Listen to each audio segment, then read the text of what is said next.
CGLO 1690 AM in Montreal, Quebec. I'm Yael Osaski, and this, my friends, is Liberty in Exile. Our beloved republic is in the hands of madmen. This is a dark day, and I stand at a fork in the road. I can abide the law and surrender my arms to the Senate and watch the republic fall to tyranny and chaos. Or I can go home with my sword in my hand and run those maniacs to the Tarpeian Rock!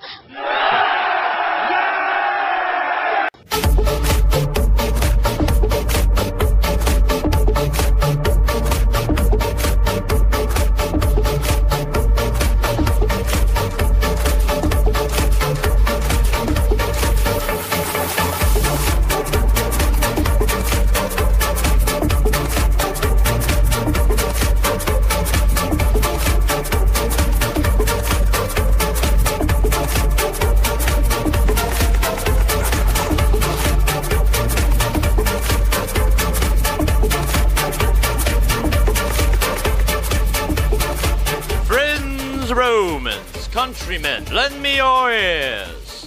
I come to bring you liberty, not destroy it. The evil that governments do lives after them. The good is oft interred with their bones. So let it be with liberty in exile. Hello and welcome to the program. I'm your host, Yael Osaski, as always, guiding you through the celestial mass that is the fabricated portrayal of this reality. Number here at CGLO is 514-848-7471. Our website is libertyinexile.wordpress.com. That is libertyinexile.wordpress.com. We have the show blog, Twitter feed, all the links, podcast, videos, and more, and it is offered to you all free of charge. Today is the 5th of March, 2010, for your day in history. 1770. The Boston Massacre, 7 colonialists killed, setting up the pretext for the American Revolution. In 1933, Franklin Delano Roosevelt declared this day a national bank holiday, to where all banks were closed and financial transactions frozen, to avoid the massive withdrawal of cash that would have shattered the fractional reserve system held in place since the creation of the Federal Reserve just a few years prior. That is your day in history. As we transition slowly away from internet dominance, I look towards another area of domination. Depending on where you consume your news and information, your view of the United States of America may be skewed. As is never fully covered in the American media, the United States of America is the true global empire of Earth at this point in time. We are an imperialist regime. It must be said and stated so we know the truth.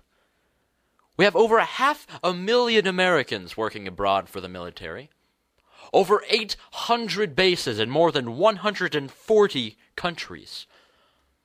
We spend $1.04 trillion on defense. That's 25% of the entire federal budget. We are the largest empire in the history of mankind.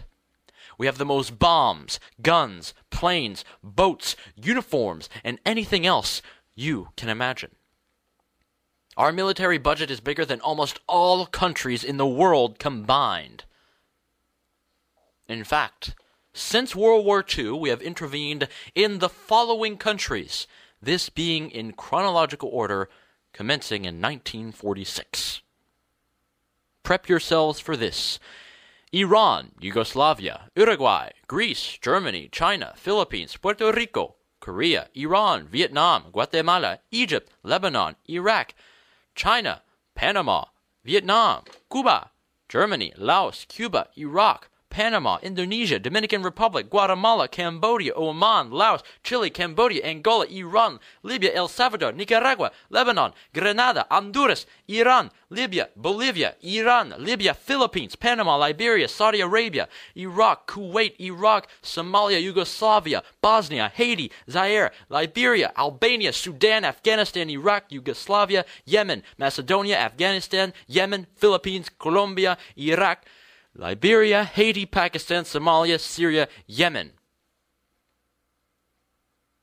And that is what we actually know about. Any of those names sound familiar?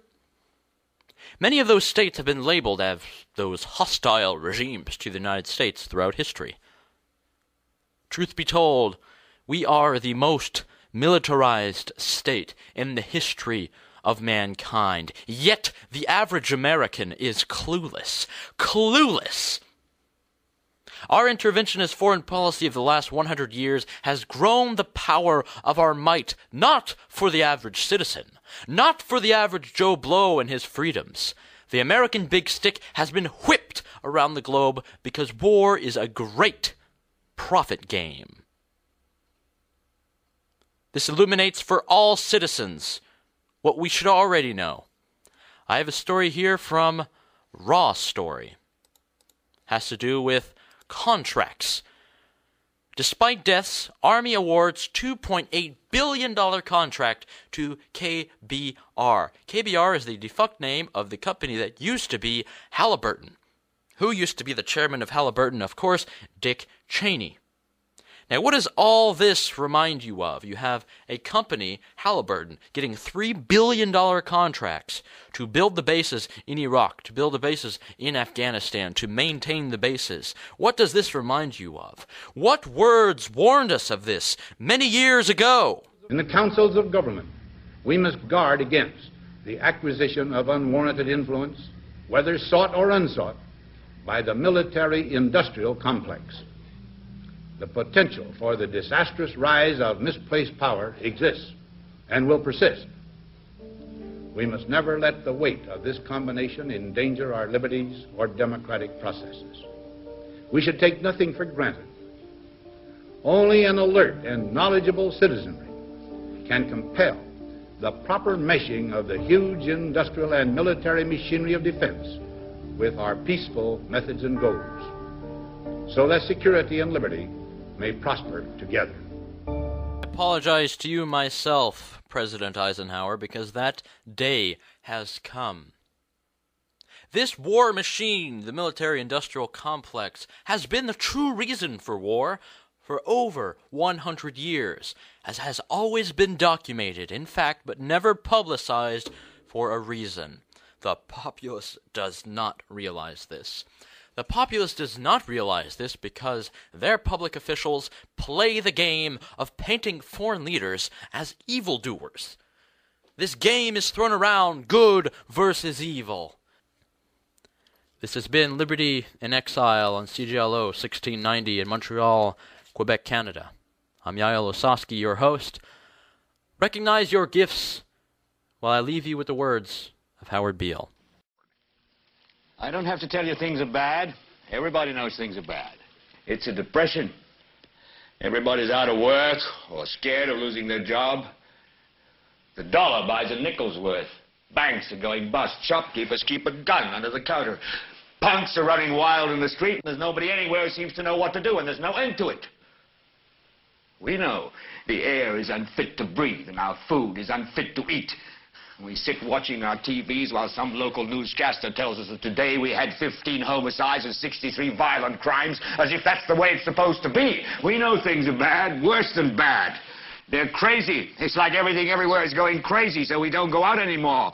We sit in the house, and slowly the world we're living in is getting smaller, and all we say is, please, at least leave us alone in our living rooms. Let me have my toaster and my TV and my steel-belted radios, and I won't say anything. Just leave us alone. Well, I'm not going to leave you alone. I want you to get mad. I don't want you to protest. I don't want you to riot. I don't want you to write to your congressman because I wouldn't know what to tell you to write. I don't know what to do about the depression and the inflation and the Russians and the crime in the street. All I know is that first, you've got to get mad. You've got to say, I'm a human being. God damn it. My life has value. So, I want you to get up now. I want all of you to get up out of your chairs. I want you to get up right now and go to the window, open it, and stick your head out and yell, I'm as mad as hell, and I'm not going to take this anymore!